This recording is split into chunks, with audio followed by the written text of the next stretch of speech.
O Senhor esteja convosco. Ele está no meio de nós. Proclamação do Evangelho de Jesus Cristo segundo Mateus. Glória a vós, Senhor. Naquele tempo, dirigindo-se Jesus aos chefes dos sacerdotes e aos anciãos do povo, disse-lhes: escutai esta outra parábola.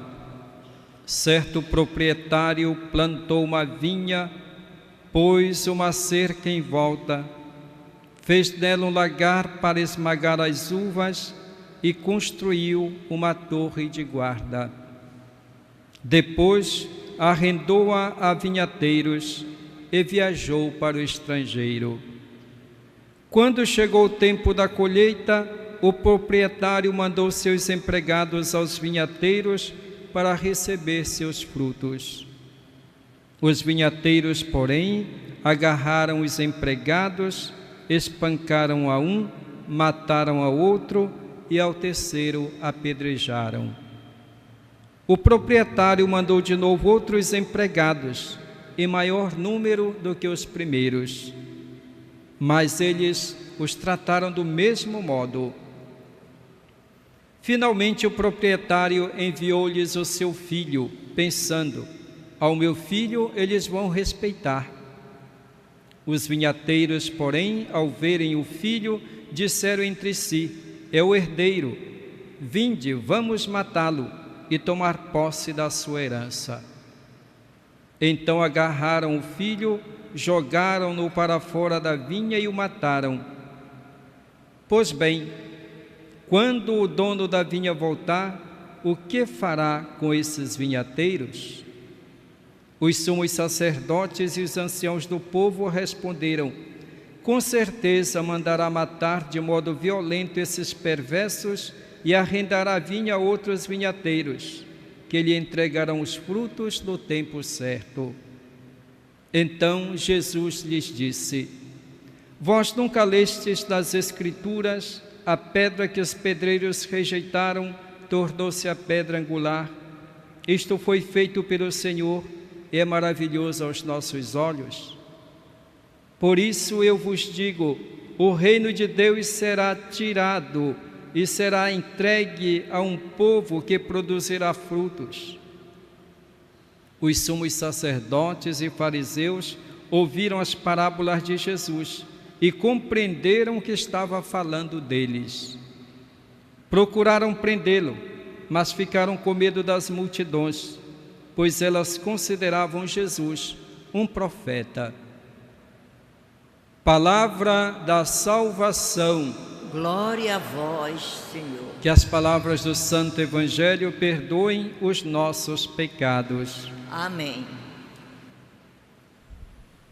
Caríssimos irmãos e irmãs, presentes aqui no santuário de Nossa Senhora de Nazaré, aqui em Belém, queridos irmãos e irmãs que nos acompanham, estão unidos conosco neste momento em todo o Brasil, através da Rede Vida de televisão, a todos a minha saudação. Eu desejo de que este tempo de Quaresma seja um tempo de renovação, um tempo de graça, um tempo em que nós nos aproximamos cada vez mais do Senhor nosso Deus, nosso Pai, que nos quer como seus filhos amados, felizes, seguindo os seus ensinamentos, seguindo o seu caminho. Neste tempo de Quaresma, a liturgia nos propõe alguns textos do Antigo e do Novo Testamento para nossa reflexão, para vermos como são as nossas atitudes, como nós estamos vivendo, se estamos seguindo o caminho de Deus, se nós estamos procurando fazer a vontade do Pai, ou se nós estamos seguindo os nossos desejos, as nossas vontades. Precisamos sempre nos confrontar com a palavra de Deus, para que ela seja de fato para nós palavra de salvação, palavra que liberta, palavra que nos traz a vida. Precisamos sempre conformar a nossa vida com a vontade do Senhor. A primeira leitura de hoje fala da crueldade dos filhos de Jacó com o seu irmão mais novo, José. José era o filho predileto de Jacó, e os seus irmãos por isso tinham inveja dele. Por isso, quando o pai enviou José até eles no campo, enquanto pastoreavam o rebanho, eles decidiram então tirar a vida de José. Mas depois refletiram, aconselhado por um deles, decidiram de vendê-lo, em vez de derramar o seu sangue. Assim, ganharam um pouco de dinheiro e se desfizeram do seu irmão. O fizeram por inveja, deixaram que este sentimento dominasse o seu coração, e assim não o reconheceram mais como seu irmão, mas como se fosse um adversário. Por isso decidiram vendê-lo. Mas o que acontece depois? José vai para o Egito e se torna o administrador do faraó. E quando se abate uma tremenda carestia, onde Jacó morava e seus filhos, Jacó e seus filhos moravam, eles vão até o Egito em busca de encontrar alimento. E lá encontram José, e José os reconhece. José, em vez de aproveitar a situação para se vingar do mal que haviam praticado contra ele, ele não faz. Ele os acolhe, depois se identifica para eles e os socorre, os ajuda. José, portanto, tem um sentimento de bondade, de misericórdia para com seus irmãos. Eles que o tinham entregado por inveja, por maldade. E o Evangelho de hoje, por que Jesus foi morto? Jesus foi morto também ele por inveja. Mas vamos procurar entender esta parábola que Jesus conta. Quem é o Pai do qual fala Jesus? É Deus. Deus é o Pai. Quem é a vinha? Qual é a vinha? A vinha é o povo eleito de Israel. Nós encontramos muitas vezes na Bíblia que se refere a Israel como a vinha do Senhor. Os servos enviados por Deus foram os profetas, que ao longo da história de Israel, Deus enviou para transmitir a sua mensagem ao povo. E o Filho, quem é o próprio Jesus, enviado pelo Pai. Jesus foi morto fora dos muros de Jerusalém. E os vinhateiros, aqueles que o mataram. O texto do Evangelho esclarece mais à frente, dizendo: ouvindo isto, os príncipes dos sacerdotes e os fariseus compreenderam que era deles que Jesus estava falando.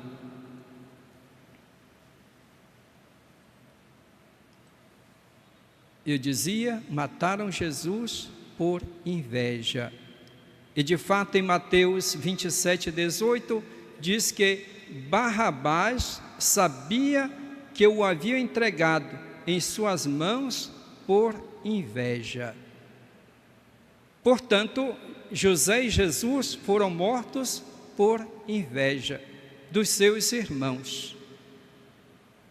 O Catecismo da Igreja Católica afirma o seguinte, quando fala da inveja, diz o seguinte: A inveja é um vício capital. Designa a tristeza sentida diante do bem do outro e do desejo imoderado de querer dele se apropriar, mesmo indevidamente, quando se deseja um grave mal ao próximo. É um pecado mortal. Santo Agostinho via na inveja o pecado diabólico por excelência. Da inveja nascem o ódio, a maledicência, a calúnia, a alegria causada pela desgraça do próximo e o desprazer causado por sua prosperidade. A inveja representa uma das formas de tristeza e, portanto, uma recusa da caridade. Continua o Catecismo da Igreja Católica. O batizado lutará contra ela através da benevolência. A inveja, porém, provém muitas vezes do orgulho, e o batizado se exercitará no caminho da humildade. Se deve combater, portanto, a inveja com a humildade. Portanto, nós devemos estar atentos para não sermos escravos deste sentimento que destrói, que pode matar o irmão. A inveja nos torna adversários, competidores, inimigos, em vez de irmãos. A inveja leva à destruição do outro e à destruição de nós mesmos. Por isso se diz que a inveja é como criar uma cobra, que depois pode nos devorar. Portanto, nós devemos estar sempre atentos quando este sentimento surge em nós. É um mal a ser combatido com todas as forças, porque pode destruir a nós mesmos e pode destruir até uma comunidade. Vejam o que diz São João Crisóstomo: nós nos combatemos mutuamente, e a inveja que nos arma uns contra os outros. Se todos procuram por todos os meios abalar o corpo, onde acabaremos? Nós estamos enfraquecendo o corpo de Cristo, declaramos-nos membros de um mesmo organismo e nos devoramos como feras. Falando da inveja presente na comunidade cristã, nos devoramos como feras. Esse porque é algo a combater com todas as forças. Às vezes, porém, as pessoas não entendem, não distinguem bem o que é a inveja. Vou dar um exemplo para entendermos. Eu tenho um vizinho que consegue comprar um carro. Eu não tenho carro.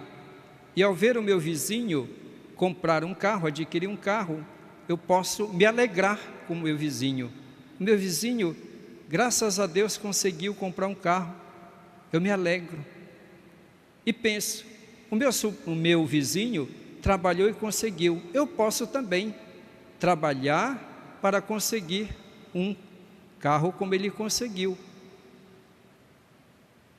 Então isso não é inveja.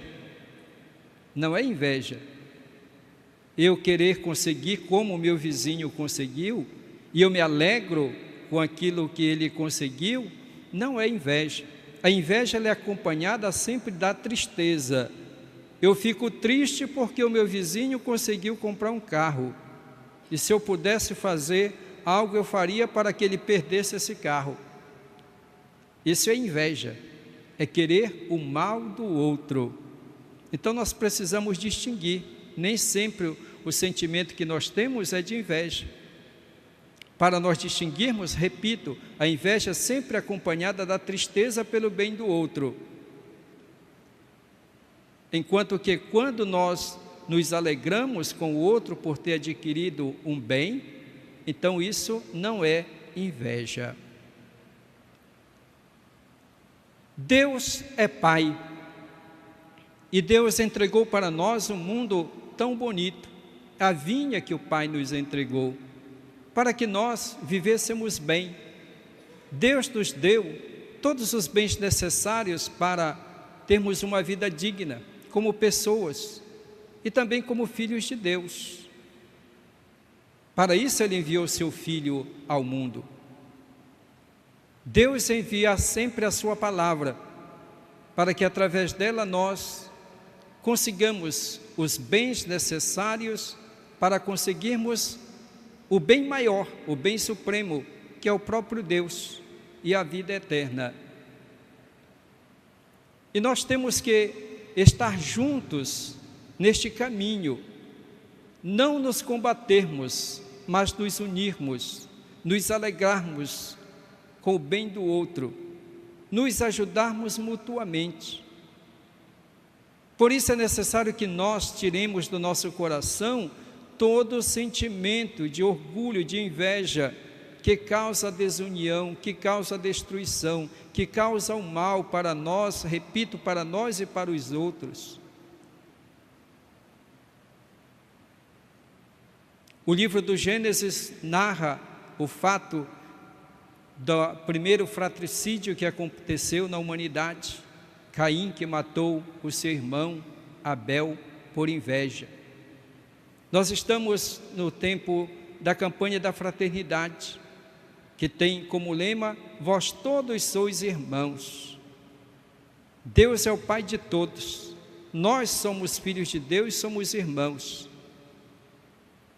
E assim devemos nos tratar, com caridade, sem competição. A inveja leva ao quê? À violência. E a violência leva à morte. Por isso devemos procurar mudar o nosso coração, transformar a nossa vida. O apóstolo Paulo diz que nós devemos ter em nós os mesmos sentimentos de Cristo. Por isso, quando eu tenho algum sentimento que eu percebo que me incomoda, eu devo me perguntar: Jesus tinha este sentimento? Jesus tinha este sentimento? Jesus tinha sentimento de ódio? Jesus tinha sentimento de inveja? Jesus tinha sentimento de orgulho? E devemos sempre implorar então ao Senhor. Hoje é a primeira sexta-feira do mês, em que celebramos o coração de Jesus. Devemos então rezar aquela oração, aquela invocação que nós fazemos sempre. Devemos repeti-la continuamente: Jesus, manso e humilde de coração, fazei o meu coração semelhante ao vosso. Precisamos ter os sentimentos de Jesus em nosso coração, e os sentimentos de mansidão, de humildade, de bondade e de misericórdia para com os nossos irmãos. Assim, nós estaremos contribuindo para a superação da violência e para sermos instrumentos de paz. Que o Senhor nos ajude nesta caminhada de conversão, para que nós celebremos a Páscoa com alegria, para que nós também nos sintamos ressuscitados com Cristo para uma vida nova. Louvado seja nosso Senhor Jesus Cristo. Para sempre seja louvado.